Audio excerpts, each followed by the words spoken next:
One of many descendants of Q-modified star people, the Saurosapiens are perhaps one of the more unusual species to come out of the long series of Q invasions that take place in the story of All Tomorrows. On one lush tropical world, the star people forcibly underwent modifications which, unlike their cousins on other worlds, did not involve drastic changes to their physical forms. Instead, the Q had chosen to remove their sentience and stunt the development of their brains. This did not, however, mean that they couldn't regain their sentience in time. They could have done so and had every incentive to, being the most highly evolved lifeform on their world. But perhaps this is, in fact, the very reason they never would re-evolve.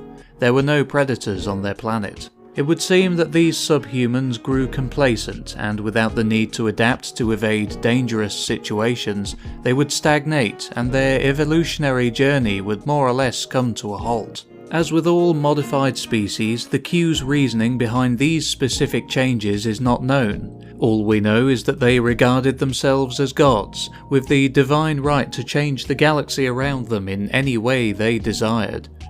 After a time, these people would begin to instinctively herd some of the animals on their world, the descendants of pets and livestock brought from Earth. Quite why they began doing this is unknown.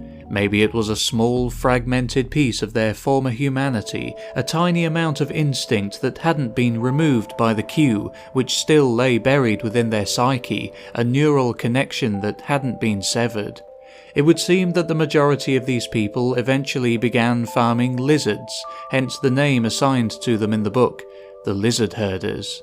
It was a tropical world that these beings inhabited, and this would give the lizards an edge over all the other lifeforms, and instead of the modified humans beginning to evolve again to become the masters of this domain, it would instead be the lizards that would take control. The lizards would spend many millions of years evolving into a brand new sentient species, a form that would come to be known as the Saurosapiens.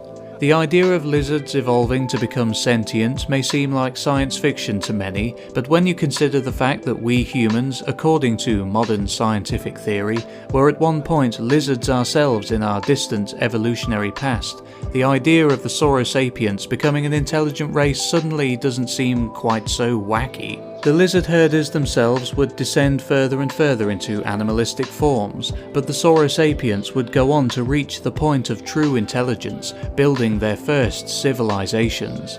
Having now reached true sapience, the Sauros naturally began exploring their world and came across the ancient ruins of the Star People and the Q. Archaeological efforts would eventually reveal the truth to them about their past, and they would also come to understand that the beasts that they used for food and labour were in fact the descendants of the Star People. The Sauros, understandably, were rattled by these discoveries, and differing schools of thought began to emerge in the aftermath. Some factions would begin to cope by forming religions, perhaps worshipping the Q, the Star People, or both.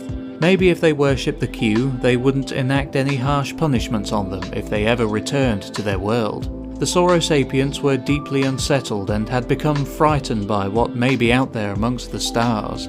But after a few centuries of technological progress and achieving a deeper understanding of the galaxy, the many factions would come together in unity and become just as human as the other beings whose existence the Q were responsible for. The Saurosapiens would continue to evolve and would eventually reach out to the rest of their galaxy, establishing contact with the other intelligent future humans of the story.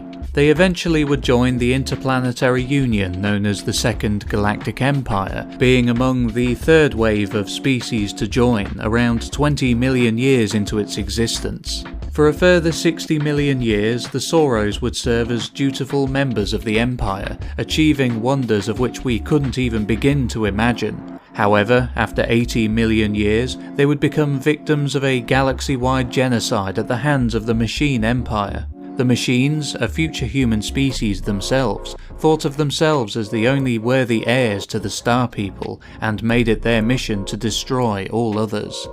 The Sauros, after 80 million years in existence, were now gone, but thanks to the author of the story, they would not be forgotten.